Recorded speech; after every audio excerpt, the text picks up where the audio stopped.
Dhe dashur miq, pas këtij reportazhi që kemi parë, mrekullit vërteta që pa me sy, e gjithë ju që dëshironi me shkuaj me i pa nga afër, mundeni me shku, mjafton të hyni në faqen e Pozhegu Brothers në Facebook ose në Instagram, të kontaktoni me ta, të bisedoni me ta, edhe shkoni të vizitoni dhe të shikoni nga afër këto shtëpi, një super lagje e cila rekomandohet për gjithë ata të cilët me të vërtetë kanë nevojshme me jetu në Prishtinë, por që nuk munden me u adaptu në dinamizmin e qytetit. Idealja është gërmia dhe tokbashkja me një natyrë kaq të mirë dhe me ajër të pastër. Në ndërkohë, dashur miq, unë paralajmërova në fillim të emisionit që kemi tema të ndryshme me mysafir të shumtë ku jemi munduar të prekim çdo gjë nga pak. E kam thënë që është në fillim të muajit të shenjtë Ramazanit që do të mundohem që çdo të diel të sjell nga një temë që i dedikojmë muajit të shenjtë Ramazanit.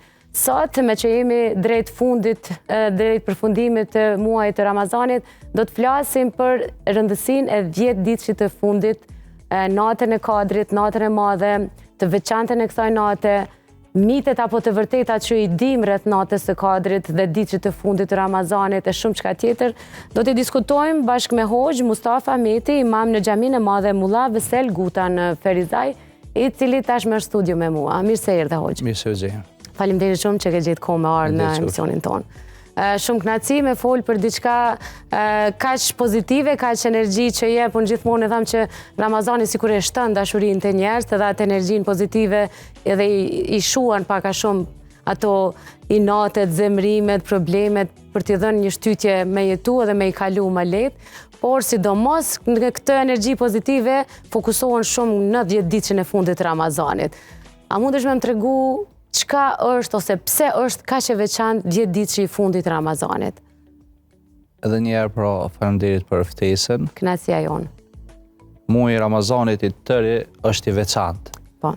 Mirë po, profeti ynë i dashur, Muhamedi alayhi salatu wassalam, e ka nda muajin e bekuar të Ramazanit në 3 periudha, në 3 pjesë.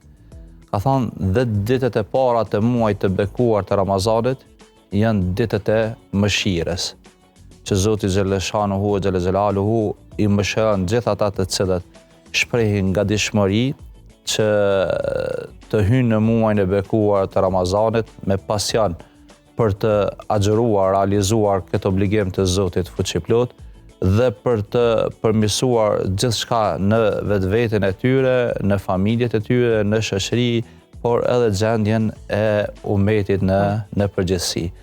Dhjetësja e dytë e muajit të bekuar të Ramazanit është dhjetësja e shpresës, që besimtari do të jeton mes frikës dhe shpresës. Dhe krejt në fund, pejgamberi alayhi salatu wassalam ka thonë dhjetësja e fundit e muajit të bekuar të Ramazanit është dhjetësja e faljes së Zotit Xheleshanuhu ve Xhelaluhu. Andaj gjithë secili besimtar dhe besimtare padyshim që e don faljen e Zotit Xheleshanuhu ve Xhelaluhu, se ne jemi njerëz mëkatar dhe kemi nevojë për të na mbuluar, për të na kapluar mëshira, falja e Zotit Xheleshanuhu ve Xhelaluhu. Dhe kryesisht në dhjetësin e fundit të muajit të bekuar të Ramazanit, besimtarët dhe besimtarët përqendrohen më shumë sepse janë netet më të bekuara, më të dalluara prej gjitha netëve të tjera gjatë gjithë jetës së njeriut. Allahu fuqiplot ka thënë në Kuranin e Madhnueshëm se unë krijoj çfarë të doj. Dhe thotë edhe ditët e fundit janë netët që Allahu Xheleshanuhu ve Xhelaluhu i ka krijuar në këtë muaj të bekuar edhe i ka dalluar prej ditëve dhe netëve të tjera, qyshe po të mësove edhe ti në fillim se është edhe nata e madhe, nata e Kadrit. Para se dalim të nata e madhe, cilat janë ato rekomandimet më të mëdha që duhet të praktikojnë njerëzit në këtë 10 ditën e fundit? Di që thuhet që lutje pafund, sepse janë pikërisht ato ditët kur lutja pranohet më shumë, apo është mit? Jo, nuk është mit, është realitet, se vetë profeti ynë i dashur, Muhamedi alayhi salatu wassalam, për kushtrimin në adhurim, në kërkim të faljes, në lutje drejtuar Zotit Xheleshanuhu ve Xhelaluhu, e ka shtuar në pjesën e fundit të muajit të bekuar të Ramazanit. Sa që të parët tanë në këto 10 netët e fundit edhe janë izoluar për ta madhruar Zotin Xheleshanuhu e Xhelaluhu, për ta falenderuar ata dhe për t'i drejtuar lutjet tek i madhi Zot Xheleshanuhu e Xhelaluhu. Andaj porosia ime për këto 10 netët e fundit, për gjithë besimtarët dhe besimtarët, me theks të veçantë për ata të cilët kanë realizuar farzin, agjerimin e këtij muaji të bekuar, është që t'i shfrytëzoni në maksimum, sepse janë netët më të mira të jetës suaj, t'i shfrytëzoni ato me kërkim falje të i madhi Zot Xheleshanuhu, t'i shfrytëzoni ato me namaz të natës, kur është në pjesën e tretë të natës, t'i shfrytëzoni lutjet, prekupimet që keni, sepse Allahu Xheleshanuhu është më afër se kur robit të vet në Ramazan, e në pjesën e tretë të natës me theks të veçantë në këto 10 netët e fundit. Lutni Allahu Xheleshanuhu për çfarë ju prekupon ju, për çfarë halle derte që keni apo edhe dëshira, sepse Zoti Xheleshanuhu e ka qetësu agjerusin, ka thonë pas ajeteve që u ka bë obligim agjerimin e muajit të Ramazanit, ka thonë fe inni karib, unë jam afër lutësit kur ai më lutet mua. Dhe fillimisht Allahu e ka përmend lutësin, e pastaj ka thonë unë jam afër lutësit. Dhe thonë e ka potencu lutësin në fillim, se nuk i intereson Zotit tek e fundit a është hujja apo është haxhi, po Allahu Xheleshanuhu e Xhelaluhu kur ne i drejtohemi drejt mëshirës dhe rahmetit tij me lutjet edhe brengat prekupimet që kemi, Allahu fuqiplot si msheshëm dhe bujar që është, nuk u kthen duar thot asnjërit prej nesh, kështu ka thonë edhe profeti ynë Muhamedi alayhi salatu wassalam. Më pastaj profeti ynë i dashur ka thonë se lutja në vetvete është adhurim. Andaj ne kur zgjohemi në pjesën e tretë të natës dhe i lutem Zotit Xheleshanuhu e Xhelaluhu, ne njëkohësisht përveç se jemi duke bë lutje dhe ato janë se realizohen në favorin tonë dhe padyshim se do të realizohen, është edhe konsiderohet edhe adhurim te i madhi Zot fuqiplot. Cila është rëndësia e itikafit edhe çish praktikohet gjatë këtyre netëve? Po, rëndësia e itikafit është që nga mëngjesi i ditës 20 deri në fund të muajit të bekuar të Ramazanit, ku një njeri izolohet nga brengat e tij të përditshme, nga obligimet e tjera të punës, edhe përkushtohet në madhrim të i madhi Zot Xheleshanuhu e Xhelaluhu. Ne përpara tash fatkeqësisht për xhamit tona apo në xhamit kryesore, në të kaluarën kemi pas njerëz të cilët kanë qenë të interesuar dhe kanë bë gara se kush të hynë në itikaf për ta përfatësuar qytetin. Dhe është zgjedh ai njeriu i cili ka qenë më i devotshëm, më i sinqert te Zoti Xheleshanuhu e Xhelaluhu.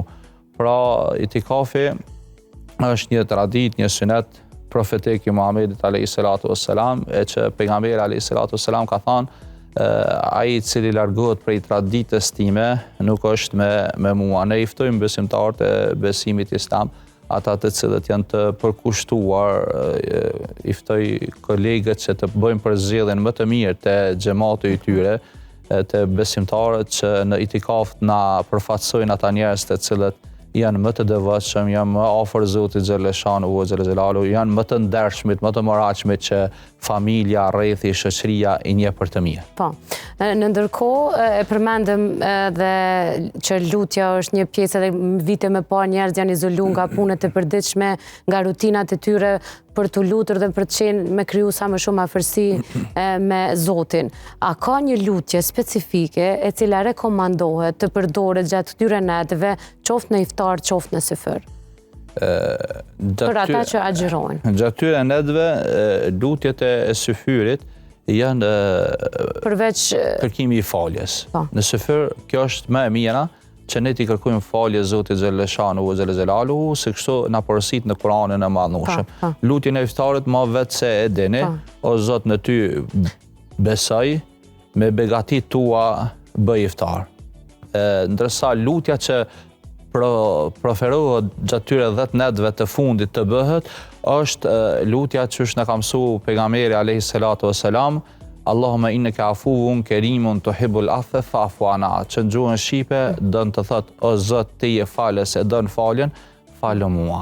O Zot ti je falës, je bujar e dën faljen, falë mua. Kjo është lutja më e mirë, dhe që kjo emri afu është emër që ti eliminon gjitha mëkatet që ti i ke pas. Sepse ka mundësi që Zoti Xheleshanuhu Xhelexhelaluhu më t'i fal, por më t'i përmend. Dhe vetëm përmendja është një marrje e përgjegjësisë, është një tur para krijuesit. Po nëse Allahu Xheleshanuhu Xhelexhelaluhu të kaplon me këtë emër mëshira e tij, me emrin el Afu, ai ti eliminon krejt. Dhe çka thot kur do dalsh para madhërisë së tij, thot robi im, unë gjatë gjithë jetës tënde kam qenë i kënaqur me ty. Realisht ti ke pas mëkate, po për hatër të këtyre 10 netëve të fundit që ka zbrit Kurani, manueli, kushtetuta e njerëzimit, për hatër të lutjeve tua që i ke drejtuar Zotit Xheleshanu, për hatër të asaj cilësi që Allahu e ka emëruar veten el Afu, mëkat falsi, Allahu Xheleshanuhu Xhelexhelaluhu pra ti eliminon këto mëkatet e njeriut. El Afu, apo mund ta themi edhe shqip dhe pranohet njëjtë? Po, mund ta themi edhe shqip. Pranohet njëjtë. Lutjet mund t'i themi edhe shqip. Ajo çfarë është, ne namazin e bëjmë në originalitet, në leximin e Kuranit në gjuhën arabe, ashtu edhe çysh ka zbrit, ndërsa për lutjet që ne ja drejtojmë Zotit Xheleshanuhu, sepse edhe nuk mund t'i përzgjedhim fjalë, nuk jo krejt e dinë gjuhën arabe, ato t'i drejtojmë në gjuhën shqipe. O Zot, ti je falës, e dën faljen, falu mua, apo nëse e bën në shëms, ti je falës e do faljen, na fal ne. Po. Ndërkohë në syfër? Në syfër është kërkim falja, me thonë astaghfirullah, o Zot, falu mua, sepse Zoti Xheleshanuhu Xhelexhelaluhu kur e përmend kohën e syfyrit, ka thonë edhe ata të cilët në mëngjes herët kërkojnë falje të Zotit. Po sido që t'jetë Zoti në syfër zbret me mëshirën e vetë në qiellin e dynjas. Dhe është afër besimtarëve, dhe krahas kësaj lutje të kërkim faljes, ne mund t'i drejtojmë dhe orientojmë lutje tjera te i madhi Zot Xheleshanuhu Xhelexhelaluhu. Por e rëndësishme është që ne këto 10 netët e fundit t'i kalojmë në adhurim në lutjet e Zotit Xheleshanu. E lutja është edhe lutja më e mirë e Kuranit që Zoti na ka mësuar që ne ta bëjmë edhe në namaz, përderisa është me të dalëm prej namazi, thot po e potencoj në gjuhën shqipe, o Zot na jep të mirat në këtë jetë dhe paralel me të mirat e kësaj jete na jep na dhurat të mirat në botën tjetër në ahiret. Sa mirë na mëson Zoti Xheleshanuhu Xhelexhelaluhu me ju drejtu atij me lutjet më të mira. O Zot na jep mirat në këtë jetë. Mirat në këtë jetë është shëndeti. E mira në këtë jetë është qetësia familjare, lumturia, pasuria, dhe kur po i potencoj këto, po i përmendi këto, kërkoj Zotit Xheleshanuhu Xhelexhelaluhu, sa ai ka ball më të dhuru, ka ball më të dhon. Mos u ngushton, nuk je duke kërkuar nga hoxha, as nga kryeministri, po je duke kërkuar nga krijuesi, i cili depot e tij janë të mbushura për plot. Dhe është një rregull që njeriu sado që të jetë i pasur, nëse është milioner, një euro me dhon paksohet pasuria e tij. Ndërsa Zoti fuqiplot, depot e tij janë të mbushura për plot, edhe pse ju jep robëve të vet sa ata kërkojnë, sa ata dëshirojnë, Allahut fuqiplot nuk i paksohet mirësia edhe rahmeti mëshira e tij. Kjo është pjesa e parë e lutjes. Ndërsa pjesa e dytë thot besimtari kur del prej namazit, Zot falë mua. Mirë, po Allahu Xheleshanuhu na ka mësuar që të mos jemi egoist. Mos mendojmë vetëm për veten tonë. Po Zot falë dy prindët e mi, babën edhe nanën. Ata të cilët me shumë mund, në kanë linë, në kanë rritë, në kanë eduku, në kanë sjellë deri këtu ku jemi, andaj mos i lanash ata. Po lutë Zotin Xheleshanuhu Xhelexhelaluhu që ti falë. Zot falë mua, falë prindët e mi, babën edhe nanën time, po analët këto, lutja ju. Allahu e qenë edhe ma largë luten, walil mu'minine yawma yaqumul hisab, dhe falit gjithë besimtarët ditën kur bëhet llogaria përfundimtare. Ne e dim se ditën kur bëhet llogaria përfundimtare, në atë ditë jemi shumë të varfër para madhërisë së Zotit xhaleshanu ve xhelalu, sepse Zoti na ka dhënë shëndetin, na ka dhënë pasurinë, na ka dhënë mendjen, na ka dalluar për gjitha krijesat e tjera. Mirë po ne krahas veprave që ne i bëjmë, ato janë të varfra, janë të pakta, edhe pse janë të pakta, ndështë janë edhe të mangta. Wallahu seriul hisab është një ajet në Kur'an, Allahu i merr i bën llogari robit sa që le mshël syt. Do të thonë këtë këto agjerimin që ne e bëjmë me vitet e tëra, namazin që e bëjmë në 10 e fundit, zekatin, sadakën, lëmoshën që ne e japim në këtë muaj të bekuar të Ramazanit për të arritur shpërblimet të Allahu xhaleshanu ve xhelalu. Gjitha ato rekate, gjitha ato janë shumë shpejt në llogari. Sa hapë mbyll syt. Mirë po, inshallah, lusim Zotin xhaleshanu dhe shpresojmë që ai të na llogaritë dhe të na kaplon mëshira e tij, se pa na kapluar mëshira e Zotit nuk kemi xhenet, nuk kemi shpëtim. Kështu e ka thënë edhe pejgamberi alayhi salatu wassalam. Para mendo tash kush ka qenë Muhammed Mustafa alayhi salatu wassalam krahasim me ne, përveç se ka qenë pejgamber që njeriu nuk mund me arrit atë shkallë në asnjë formë, ai ka qenë edhe një njeri i mirë para se t'i vinte shpallja, që njerëzit e kanë njoft besnik, e kanë njoft të sinqert, i kanë çuar emanetet tek ai, i kanë ndërzuar kështu me radhë, por megjithatë ka thonë nuk e fitojmë xhenetin pa na kapluar mëshira e Zotit. Andaj na lutim Zotin që në pjesën e parë të Ramazanit Zoti na ketë mëshiru, jetojmë besim me shpresë që në pjesën e fundit të na fal dhe t'i dalëm para madhërisë së tij faqebardh inshallah. Po. Nata e Kadrit konsiderohet si nata më e veçantë e muajit të shenjtë, muajit të bekuar të Ramazanit. Nuk dihet sakt cila është nata e Kadrit, është në 10 ditën e fundit, por a ka shenja të cilët ne mund t'i dallojmë që pak a shumë të dim që sonte ose nesër mund të jetë nata e Kadrit? A ka shenja të cilët... Padyshim që nata e Kadrit është në pjesën e 10 të muajit të bekuar të Ramazanit. Konkretisht, sipas mësimeve profetike, do t'i kërkojmë netët cilat janë tek. Netët cilat janë tek. Por me gjithata... 21, 23... 23, 27, por me gjithata jo ta neglizhojmë pjesën tjetër, 10 e fundit. 10 e fundit do të jemi shumë vigilant që ta arrijmë natën e Kadrit, sepse nata e Kadrit është një mundësi e madhe për njeriu. Është një mirësi, është një begati që Zoti xhaleshanu ve xhelaluhu nuk ja ka dhuruar ummete të tjera që kanë qenë para Muhammed Mustafa alayhi salatu wassalam.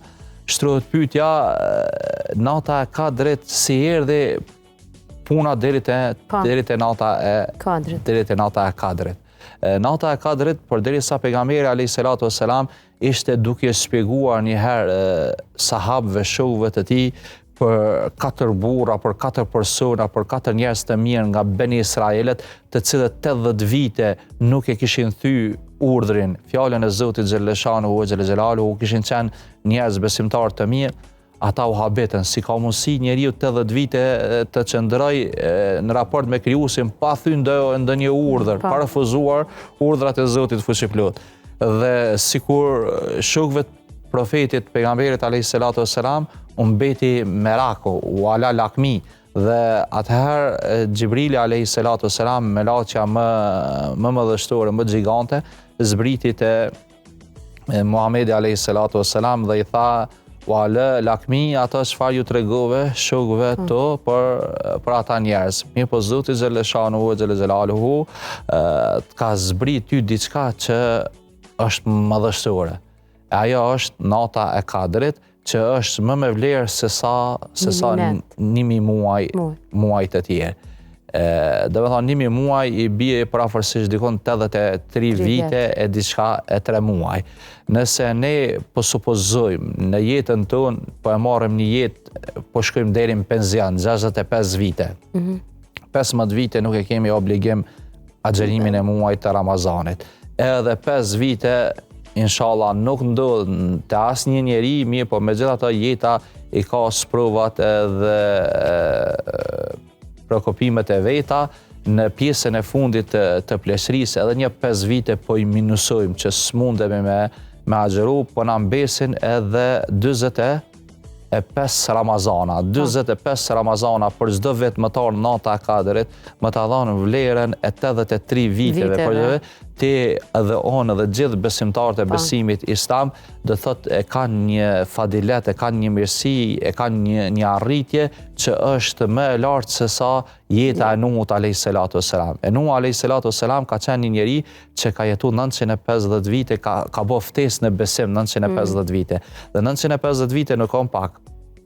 Dhe Allahu Gjellëshanuhu për ta respektuar jetën e Nuhut a.s. e ka nderu në Koran duke i thonë se paqja qoftë për Nuhun a.s. Ai ka qenë prej robëve të mirë të Zotit, ne kështu i shpërblem njerëzit e mirë. Do të thonë Allahu e ka përshëndet, e ka nderu një njeri i cili 950 vite ka bo ftesë. Mirë po, Allahu e ka nderu jetën e një besimtari me natën e Kadrit. Nata e Kadrit më e mirë, jo 83 vite, ne po ndalim këtu 83 vite, 1000 muaj, po Allahu po thotë është më e mirë se sa 1000 muaj. E sa është më e mirë, Allahu alem, Allahu e din. Kisha posur me full... Jo, kisha dorë shumë, e di se që të pyetje e bojnë shumë njerëz, besoj edhe ata që vinë xhami, a ka shenja që mund të dallojmë që nata e Kadrit është një natë të caktuar, a është më ftohtë, a ka ndonjë shenjë natyrë të cilën mund ta dallojmë? Po, nata e Kadrit realisht është prej natës që është natë e qetë. E qetë? Natë e qetë, sepse në të zbret kush?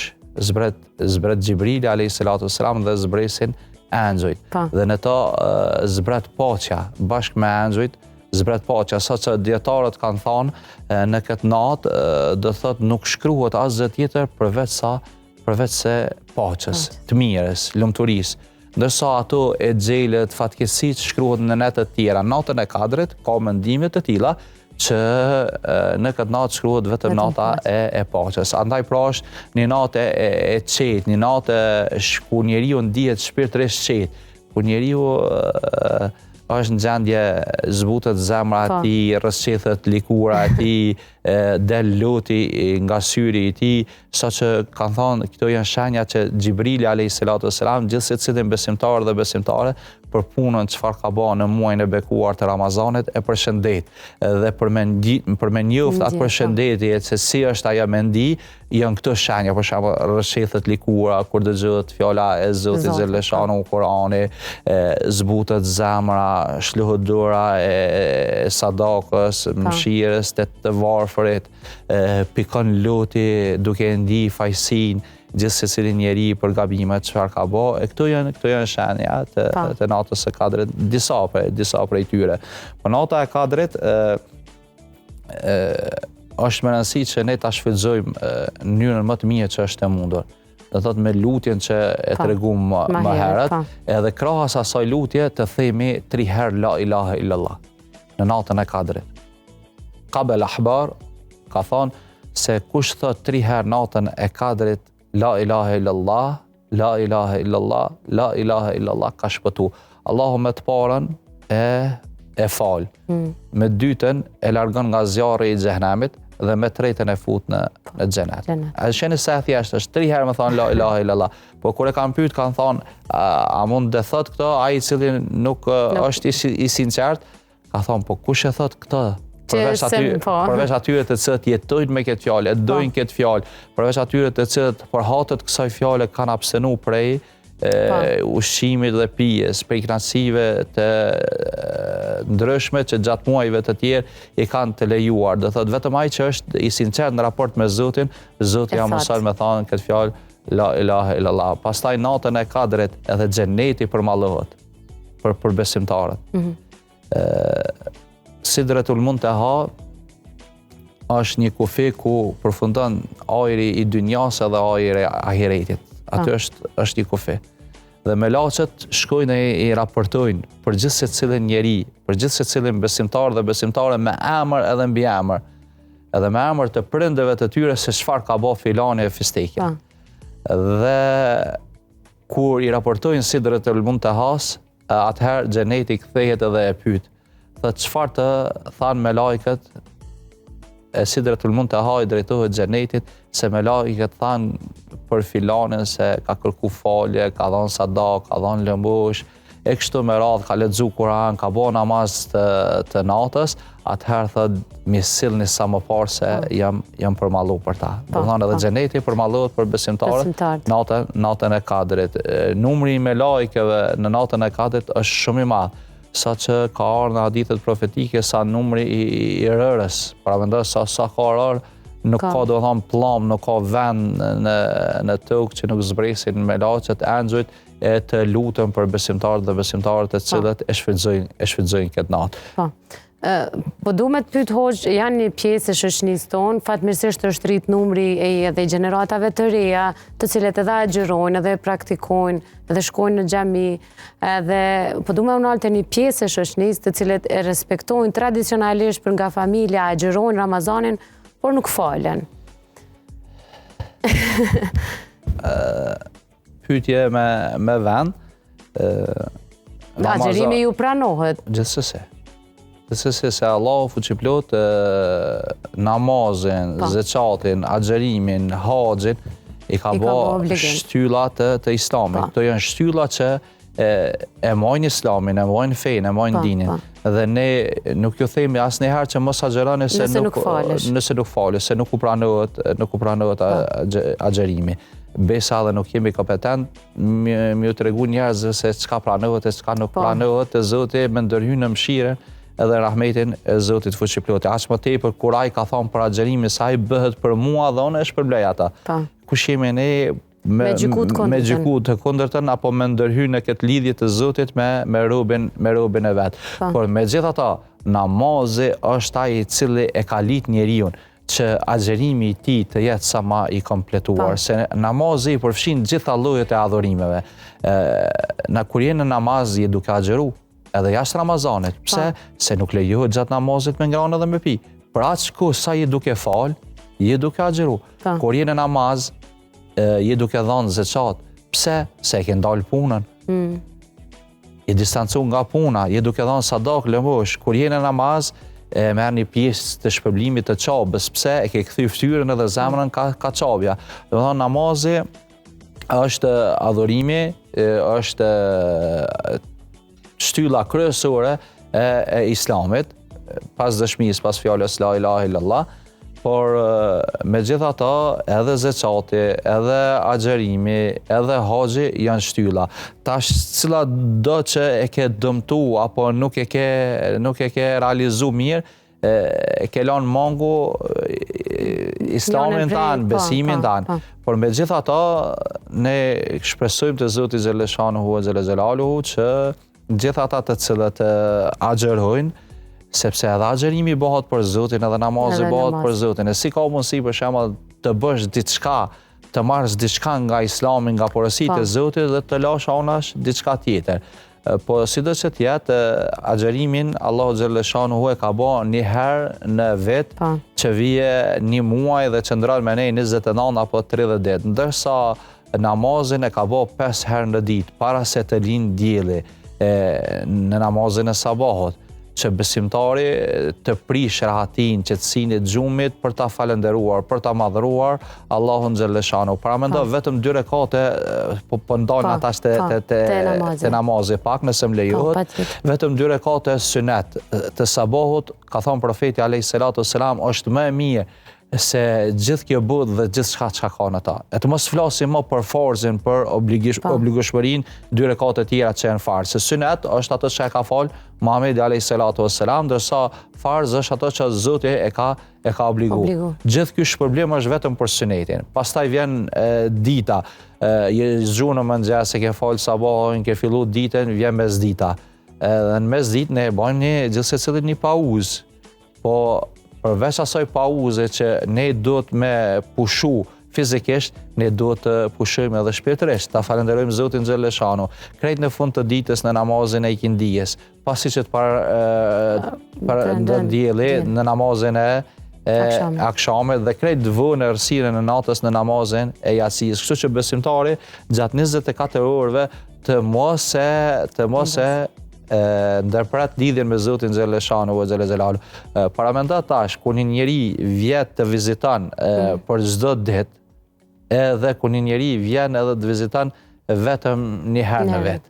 Paramendo sa shkputja, 11 muaj të tjerë nuk je duk të madhëria Zotit Xheleshanu e Xhelexhelalu.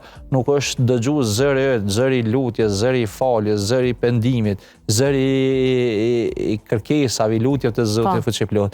E ka ardhur Ramazani dhe tash tu kanë grumullu gjitha ato lutje që ti nuk i ke shfrytzu ditët më të mira të jetës tonë, se secila ditë është dhuratë që Zoti Xheleshanu e Xhelexhelalu na dhuron. Por megjithatë, në traditën tonë, shpresoj që kjo të përmirësohet në të ardhmen, që ata të cilët agjerojnë t'jenë edhe prej atyre të cilët krysen, bien në ruku në sejdë për të madhen Zot Xheleshanu e Xhelexhelalu. Një tjetër pyetje që shumë shpesh vjen edhe na ka ardhur edhe neve tek portali jonë është si duhet të ndjehen personat që gjatë muajit Ramazanit smuhen ose gjatë 10 ditëve të fundit smuhen dhe për arsye të ndryshme duhet ta ndërpresin agjërimin, sepse ndjehen faj kur s'kan faj që smuhen, ose gratë të cilat në 10 ditën e fundit kur duhet të luten dhe janë me cikël menstrual, dhe duhet patjetër e kanë të ndaluar të agjërojnë sepse nuk lejohet agjërimi. Edhe ajo ndjenja e fajit i përcjellt pastaj. Kjo është shenjë prej Zotit që ja ka ndërprer pikërisht në çatë kohë agjërimin që është smu, apo si shpjegohet kjo? Sepse ai beson, ai lutet, ai don me e kry agjërimin, por ja që s'mundet. Padyshim që të fshet aty ide Zoti fuqiplot edhe te kjo, sprova me shëndet në fund të muajit të bekuar të Ramazanit edhe cikli menstrual të gjinia femërore është një fshetësi që Zoti Xheleshanu e din për gjithë secilin prej nesh, por megjithatë, ata Allahu Xheleshanu nuk i ngarkon me ato që smunden dhe i ka leju nga kjo pjesë nga agjërimi, por mbetet një obligim që ata ta zaventësojnë, por nuk ndalohen që ata ta përmendin Zotin Xheleshanu dhe të luten. Për shembull, te gjinia femërore e kanë të ndaluar me agjëru muajin e bekuar të Ramazanit kur janë me cikël menstrual, mirë po në aspektin e lutjes, në aspektin e përmendjes së Zotit e kanë të lejuar. Edhe i smuri, Allah ka dashur që nëpërmjet asaj sprove ta pastroj, sepse ka në dëna Zoti fuqiplot e sprovon lumjaji i cili tregohet durimtar ndaj sprovave të Zotit fuqiplot, se durimi është mbi gjitha. Allahu është me durimtarët, kështu ka thonë në Kur'anin e madhnueshëm, edhe kur e ka përmend agjërimin, e ka përmend edhe me durim, se me durim kryhet edhe namazi, edhe agjërimi, edhe gjithçka në jetë. Durimtarëve u ka dhënë në kompenzim edhe xhenetin. Inshallah Allah na bën nasib, na bën të mëshme që ta arrijmë xhenetin nëpërmjet durimit edhe nëpërmjet sprovave që Zoti Xheleshanu e Xhelexhelalu na sprovon. Mirë po, sido që tjetë mbetet një obligim që edhe pas muajit të bekuar të Ramazanit, ditët e humbura ti kompenzojnë një për një. Sepse ata nuk i kanë lëshuar ato me dëshirë, mirë po ka qenë vendim edhe caktimi Zotit Xheleshanu që ndodhet tillë dhe një për një kanë obligim që pas muajit të bekuar të Ramazanit ti kompenzojnë. Prandaj të pyeta sepse gjithmonë ndëgjojmë atë frazën shumë nervoz jam sepse më duhet me marr këto medikamente ose shumë nervoz jam se kam ciklin e ditët e fundit Ramazanit. Duhet me u pajtu me vullnetin e Zotit, jo me vënë dyshim një diçka të tillë. Gjithsesi, Allah thot në Kur'an, unë nuk e ngarkoj robin me ata çfarë sune përballon. Dhe ai e din më së miri për ne. Ndoshta ne mendojmë se ose kem dëshirë që ta agjërojmë mirë, po ndoshta agjërimi gjatë atyre ditëve do të shkakton problem tek ne dhe Allah na ka dërguar një sprovë që të na largoj për disa ditë, për disa momente, e mirë që të na pastron edhe ne ta vazhdojmë pas muajit të bekuar të Ramazan. Po. Jemi drejt fundit të bisedës edhe po duam të unalte një pikë shumë e ndihshme për gjithë ata të cilët fatmirësisht i kanë prindrit edhe thuhet nëse është e vërtetë apo met që sidomos gjatë muajit të Ramazanit e sidomos gjatë ditëve të fundit, një i prindërve ose një lutje e prindërve për ty numërohet dhe pranohet shumë me lehtë se sa çdo vepër tjetër që ke bë. Duhet me gëzu edhe duhet me pas shumë kujdes gjatë gjithë vitit, por ndoshta më nalt të kjo pjesa e... Sa mirë e ke thonë ato off.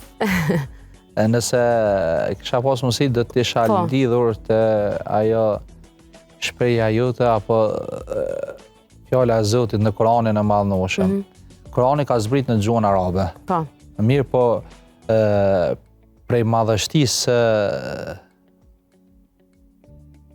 prindërve që kanë, Allahu xhalla shanuhu wa xhalla xjalaluhu e ka fut një fjalë në Kur'anin e Madhënueshëm që është internacionale. Që e merr vesh edhe shqiptari, edhe gjermani, edhe amerikani, edhe krejt bota. Çka ka thonë? Ka thonë prindit nuk do të më thonë asof, fela të kullehuma off. Po. Do thotë këto s'ka nevojë më shpjegu. Ati kinezit në Kinë mi thonë e merr vesh. Do thotë Zoti po kërkon një raport në mes evladëve, fëmijëve dhe prindëve shumë edukues, shumë respektues. Po çka më thonë o Zot? Nëse nuk ju themi as of, ju thonë vëkullu kaulen kerima, fjallë tamla, fjallë të mira, fjallë që i bon menim mirë. Allahu në këtë rast për kërkan anën morale të evladit, të fëmijët ndaj prindërit vetë. Dhe normalisht, kur prindin ndihet mirë, ka mu lutë për djalin apo për vajzën. Dhe pa dyshim që ndërdoat që nuk kthehet mbrapa të Zotit xhaleshanuhu xhelaluhu, është lutja e nanës edhe e babës. Jo rastisht ne kur e shiqojmë njerin se ka arrit në karrierën e tij, në pasurinë e tij e kështu me radhë, i themi të paskauru nana, apo të paskauru baba, prindit. Pse? Se doja e prindërve e pranohet, nuk kthehet. Inshallah Zoti xhaleshanuhu xhelaluhu na bën që sa ti kemi gjallë, ti nderojmë, ti respektojmë, ti dojmë, ti ju thejmë fjalë të mira, fjalë motivuese që ata ti bëjmë mundi mirë, ndërsa kur ata kalojnë në botën tjetër, është vetë një fe që nuk i shkput lidhet me ta, që na obligon në vazhdimsi të lutemi, qysh e potencova më lartë, në namazin e sabahit, drekës, ikindis, akşamit të jacijës, që ta lusim Zotin fuqiplot që i madhi Zot t'i falë, t'i mëshiron dhe t'i bën për banorëve të xhenetit dhe njëkohësisht të na bashkan bashkë me ta në ahiret. E pyetja e fundit edhe ti jemi pak shkurt sepse më thonë edhe nga regjia që kemi kaluar limitin e kohës tonë të planifikuar. Gjatë 10 ditëve të fundit të Ramazanit, a ka diçka ose një veprim ose një lutje që mund ta bëjmë për të vdekurit të cilët nuk jetojnë me neve, por që bën jetë për shpirtin e tyre? Po, thamë që... Jo vetëm prindrit, po për antarët e familjes. Thamë që lutja më e mirë bëhet në namaz. Pa dyshim dhe lutje në namaz, për gjithë se cilin njeri, për prindin e vetë, nuk e zaventëson as lutja e hoxhës, as e haxhiut, as kujt tjetër.